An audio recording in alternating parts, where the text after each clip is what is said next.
Halo guys, lanjut lagi kita Battle to the Heaven. Xiaoyan menatap Gana yang melarikan diri dengan kepahitan di wajahnya. Saat ini dia tidak berdaya mengejar karena luka di tubuhnya, jadi dia hanya bisa duduk bersila dengan tenang untuk memulihkan tubuhnya yang terluka parah. Di ruangan besar kota Wucheng nampak Wu Huan, Muller dan lainnya sedang berkumpul. Kepala Wu, Anda tidak ada di sana ketika saya menangkap Xiaoyan, kemudian kami membawanya ke ruang belakang dan memenjarakannya, kata Murai tertawa keras. Yah, kamu melakukan pekerjaan dengan baik, kata Wu Cheng tersenyum. Bawa dia ke sini, teriak Wu Cheng melambaikan tangannya. Aku mendengar dari mereka bahwa darah ras mereka di alam bawah tiba-tiba menghilang, hanya ada satu kemungkinan, yaitu ras alam bawah mereka telah musnah, dan menurut informasi yang kudapat, kaulah satu-satunya yang berhasil keluar, jadi katakan padaku, bagaimana jiwamu di alam bawah menghilang? Tanya Wu Cheng. Xiaoyan, yang sedikit lemah, juga mengerutkan kening ketika dia mendengar itu, dan kemudian melihat banyak orang di depannya dan bergumam pada dirinya sendiri, bagaimana lagi aku bisa menghilang, aku akan membunuh mereka semua, pikir Xiaoyan. Bocah sialan, kamu benar-benar menghancurkan hal-hal baik dari klan jiwa dan memotong kekuatan darah dari alam bawah, kata sosok kabut hitam bernama Gui Jian dengan dingin. Klan jiwa mereka juga dipromosikan ke Doudi dari benua Douchi dan datang ke benua Doudi untuk mendirikan pijakan, tetapi bahkan jika mereka memiliki keturunan di benua Doudi, konsentrasi darah mereka tidak setinggi penduduk asli di benua Douchi. Sial, sejak kekuatan klan jiwa menghilang, para panatua agung besar di klan jiwa menjadi marah. Jika kita tidak dapat menemukan pelakunya dan kekuatan jiwa besar lainnya, maka saya pikir rencana kita akan ditunda lagi, rencana yang telah direncanakan selama bertahun-tahun harus ditunda karena bocah bajingan ini, kata Gui Jian menatap Xiaoyan dengan kejam. Soldeakon, harap tenang. Jika kekuatan jiwa hilang, Anda dapat menemukannya lagi. Meskipun rencana kita akan ditunda, ini adalah kenyataan yang tidak dapat diubah, kata Wu Cheng.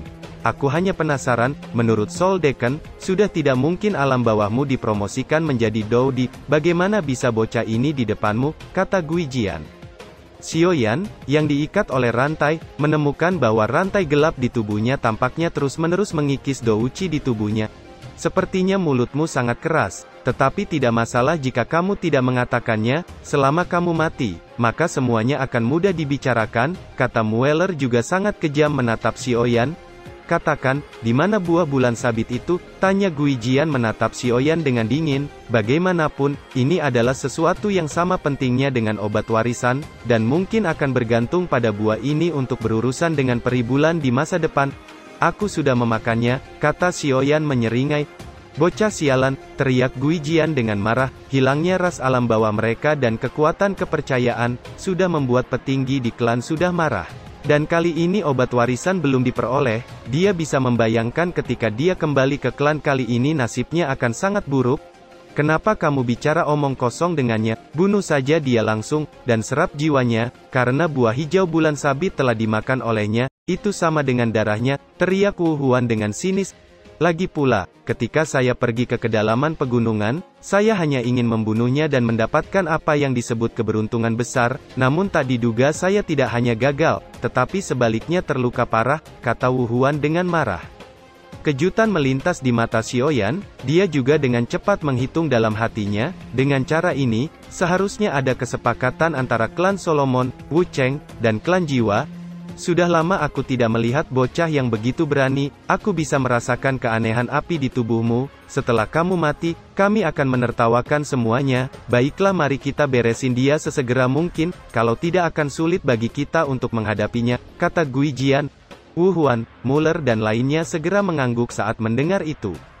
Jika itu masalahnya, maka aku akan mengirimmu ke neraka, ingat untuk tidak memprovokasi klan jiwa kita di masa depan, atau kamu akan berakhir lebih tragis, matilah, kata Gui Jian dengan senyum yang sangat suram, sebelum Douchi hitam pekat yang menakutkan melonjak di telapak tangannya, dan kemudian berjalan perlahan menuju Xiaoyan di depannya.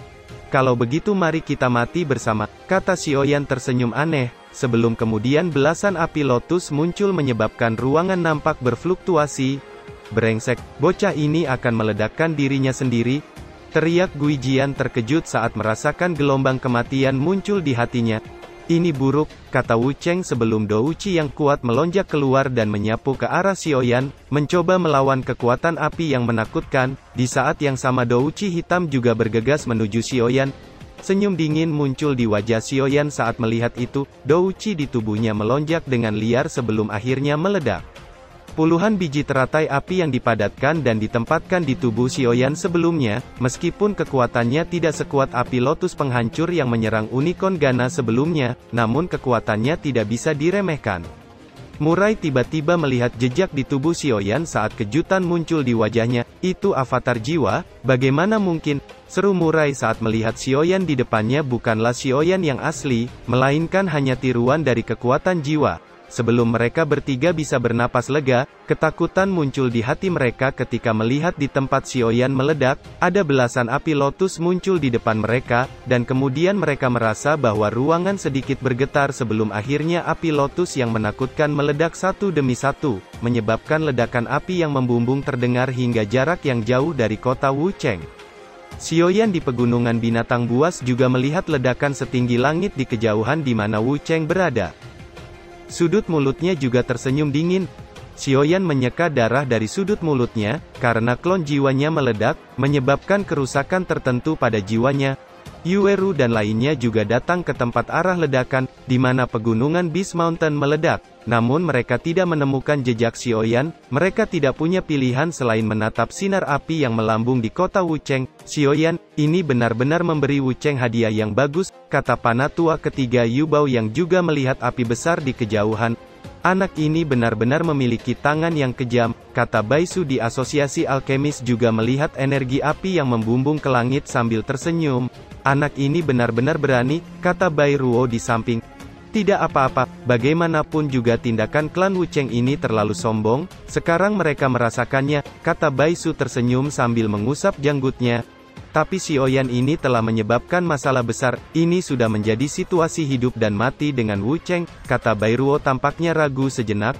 Apakah kamu lupa bahwa dalam beberapa hari, utusan Xuan Santian akan datang? Dan melihat kekuatan ledakan ini, kota bela diri ini telah menderita kerugian besar, dan tidak ada energi cadangan untuk menghadapinya dalam waktu singkat, kata Baisu tertawa ringan. Fluktuasi energi yang menakutkan akhirnya perlahan menjadi sunyi. Saat ini penampilan Wu Cheng tidak dapat dikenali, bangunan besar Wu Cheng juga kehilangan sebagian besar bangunannya dalam ledakan yang mengerikan.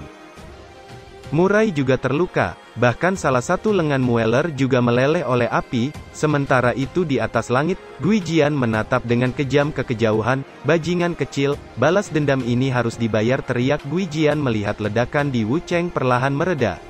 Bagaimanapun, ledakan Wu Cheng kali ini adalah kerugian besar, bahkan Wu Huan, putra tunggal Wu Cheng juga tewas dalam ledakan ini, dan para elit keluarganya juga kehilangan hampir sepertiga dan semua diaken yang dibawanya juga tewas. Bajingan kecil sialan, beraninya kau, teriak Wu Cheng dengan sangat marah, dan kemudian mengambil napas dari udara tipis, dan udara ketiadaan muncul di telapak tangannya.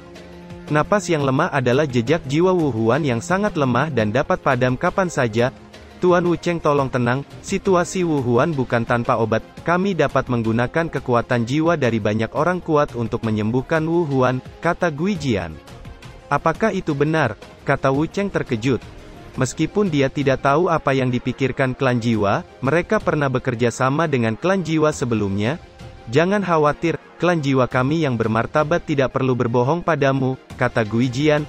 Aku berterima kasih dalam hal ini, kata Wu Cheng menangkupkan tangannya. Bagaimanapun di masa depan, Wu Huan secara alami akan mewarisi posisinya.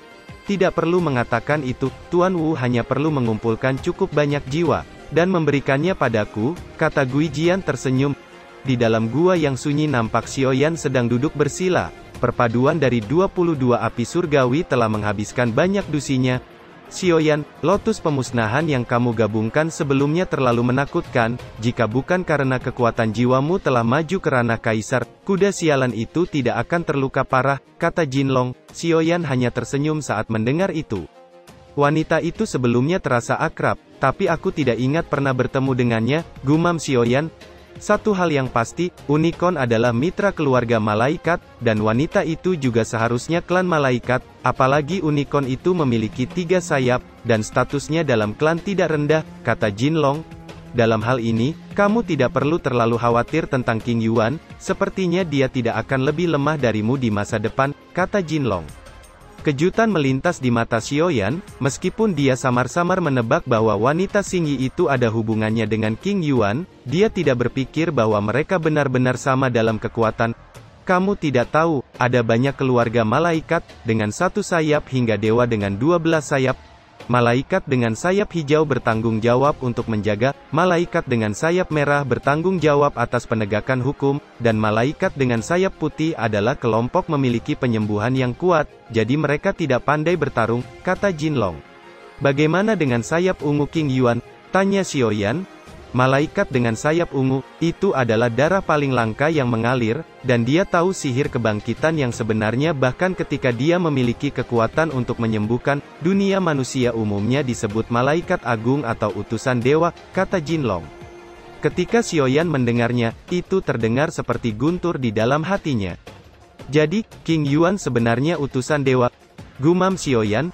Masalah ini terlalu jauh darimu, kamu akan tahu di masa depan, karena King Yuan baik-baik saja, kamu juga harus melihat gulungan tulang belakang yang diperoleh di reruntuhan, kata Jinlong.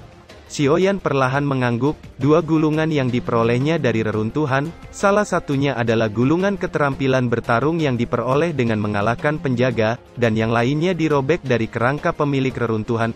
Xiaoyan menutup matanya dan dengan hati-hati merasakan gulungan di tubuhnya, gelombang fluktuasi tiba-tiba menyebar di sekitar Xiaoyan saat beberapa informasi keterampilan bertarung memasuki benaknya dan beberapa kata muncul di benaknya. Teknik rahasia, teknik klon jiwa, perantara peringkat abadi, memungkinkan penggunanya membuat klon jiwa yang persis sama dengan tubuh utama, dan kematian klon tidak akan membahayakan jiwanya. Mata Xiaoyan berbinar hanya dengan beberapa kalimat itu. Singkat cerita, setelah kegagalan berturut-turut, Xiaoyan tampaknya telah menguasai teknik klon jiwa membuat matanya menjadi lebih jernih. Xiaoyan melihat sosok avatar di depannya dan menemukan bahwa dirinya yang lain memiliki aura dan penampilan yang sama. Berhasil. Gumam Xiaoyan dengan senang. Jangan terlalu cepat senang, meskipun berhasil, kamu harus mencoba melihat kekuatan avatar ini, jika tidak, akan sulit memperbaikinya di masa depan, kata Jinlong. Xiaoyan sedikit mengerutkan keningnya saat mendengar itu, sebelum berkata pada avatar di depannya, serang aku. Begitu perintah Xiaoyan diberikan, avatar itu langsung tampak hidup dan menyerangnya. Di atas tinju yang menakutkan, api putih langsung menutupi dan menyerang Xiaoyan. Melihat serangan ganas seperti itu, Xiaoyan juga mengangguk puas dan menghindari tinju itu. Tidak buruk, meskipun telah mengalami banyak kegagalan, beruntungnya kamu berhasil, kata Jinlong tersenyum.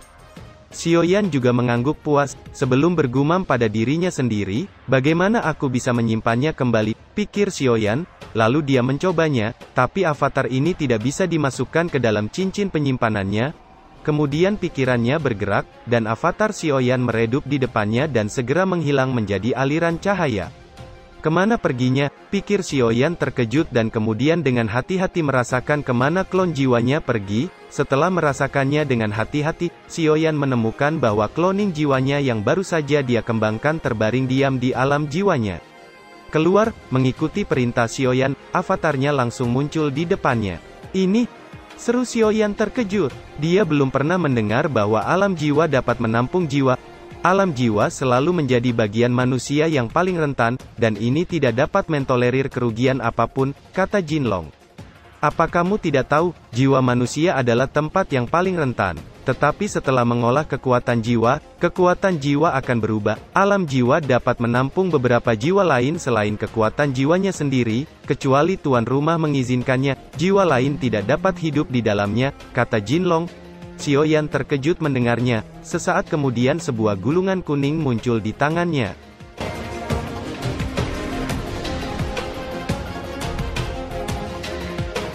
Cerita pun selesai. Nantikan spoiler selanjutnya guys. Buat yang belum subrek, dibantu subrek yo guys, biar jalan terus spoilernya. Buat yang udah subrek, mudahan dilancarkan rezekinya. See you and ciao.